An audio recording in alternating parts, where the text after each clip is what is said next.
एक छोटे गांव में एक बुढ़िया रहती थी। वो बिल्कुल ही अकेली थी। उस बुढ़िया का कोई भी नहीं था। वो बुढ़िया बहुत ही गरीब थी। बुढ़िया रोज जंगल से लकड़ियां लाकर उन्हें बाजार में बेचकर अपना पेट बड़ी ही मुश्किल से भर पाती थी। उस बुढ़िया का एक पड़ोसी था सरजू। सरजू ने एक गाय पाल रखी थी जिसका सरजू बिल्कुल भी ध्यान नहीं रखता था। यहाँ तक कि उसे खाने के लिए चारा भी बड़ी ही मुश्किल से देता था। एक दिन की बात है। इस गाय का मैं क्या करूं? ये गाय दूध वूध तो देती है नहीं, बस सारा दिन चारा ही खाती रहती है। इस गाय को कोई खरीदेगा भी तो नहीं, जिसे बेचकर मैं दूसरी नई गाय खरीद लाऊं। सरजू गाय को खाने के लिए चारा तो देता नहीं था, उल्टा उसे मारता और रहता। ये सब बुढ़िया रोज अपने घर से देखा करती। बुढ़िया को उस गाय पर बड़ी दया आती थी। कैसा नासपिटा इंसान है जो गौ माता को मारता रहता है। ऐसे आदमी को तो नरक में भी जगह नहीं मिलेगी। पाप लगेगा इसे, पाप। जब देखो बेचारी गाय को मारता ही रहता है। एक दिन की बात है। बुढ़िया सरजू के घर के आगे से जा रही थी।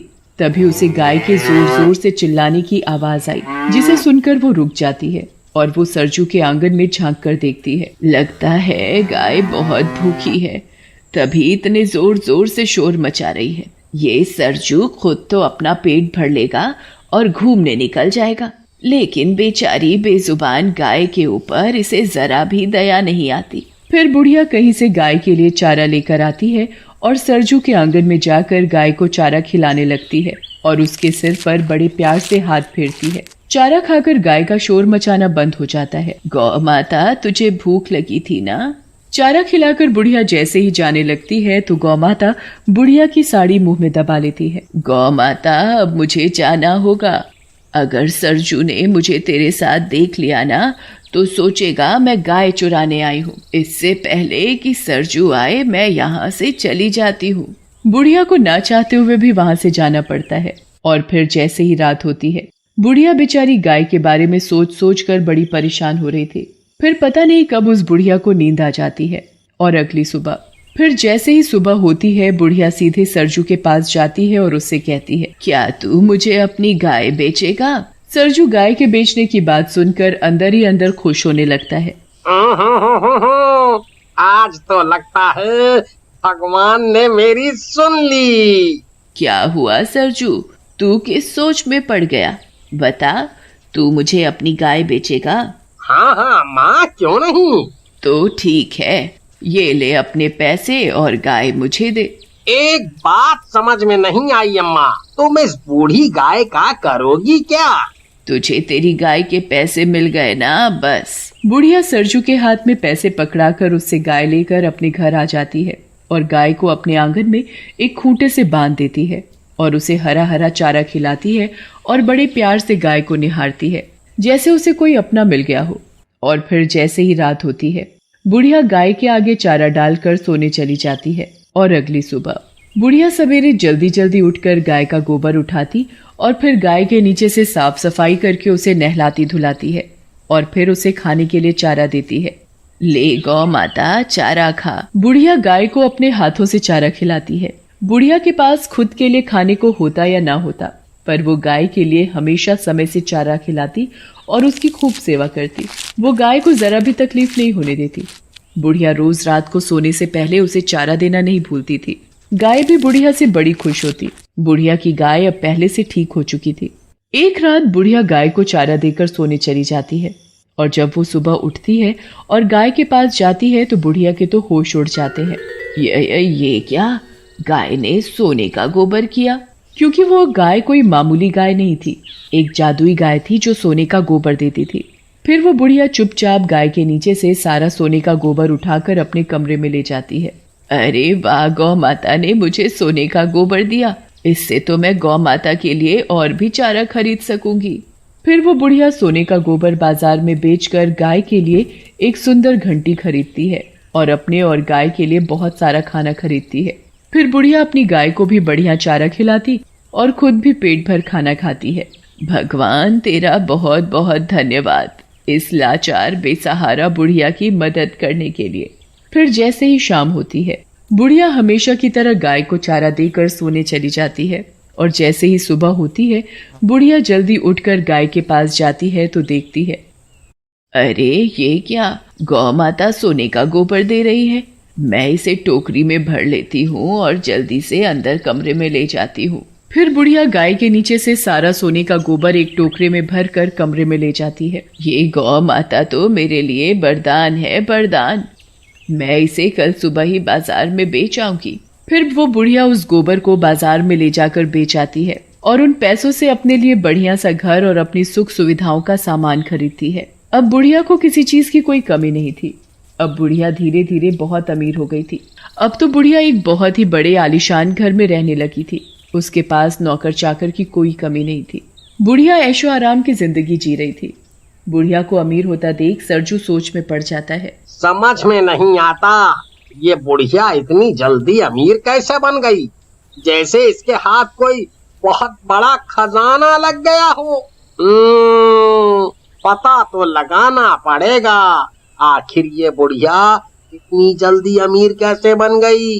फिर सरजू पता लगाने के लिए बुढ़िया के आंगन में पेड़ के पीछे छिपकर रात होने का इंतजार करने लगता है। फिर जैसे ही सुबह होने वाली होती है तो सरजू देखता है कि गाय सोने का गोबर दे रही है। ये देख सरजू की आंखें फटी की फटी रह जाती हैं। अरे दादा रे दादा, ये गाय तो सोने का गोबर दे रही है। अच्छा, तो अब समझ आया ये बुढ़िया इतनी जल्दी अमीर कैसे बन गई। गाय को सोने का गोबर देते देख सरजू सोचने लगता है। इस बुढ़िया के उठने से पहले मैं गाय के नीचे से सारे का सारा सोने का गोबर उठाकर घर ले जाता हूँ, बुढ़िया को पता भी नहीं चलेगा।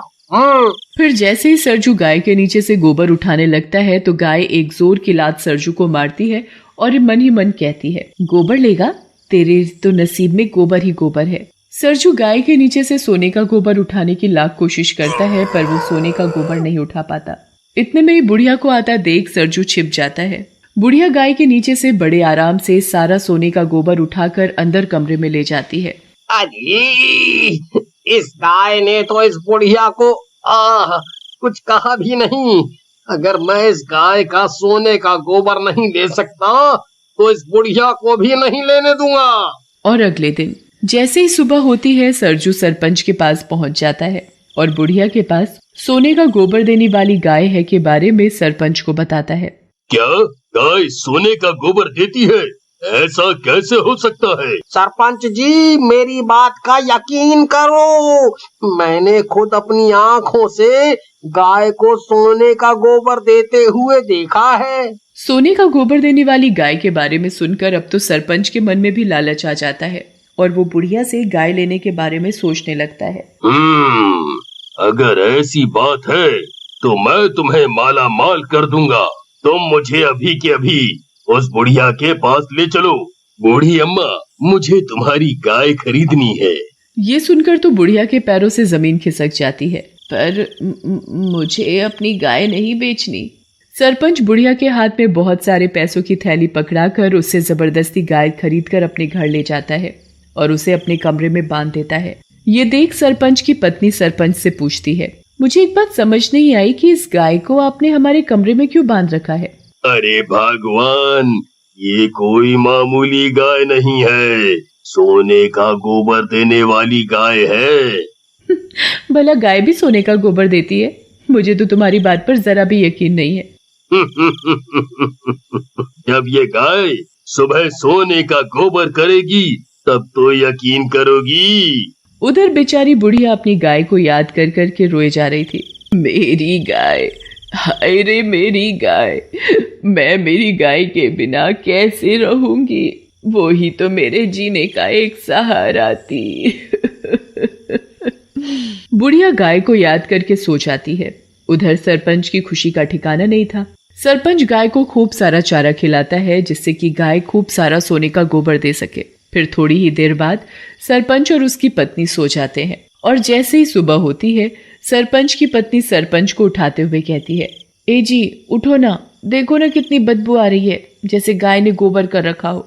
ये क्या गोबर? गाय ने तो सोने का गोबर दिया ही नहीं।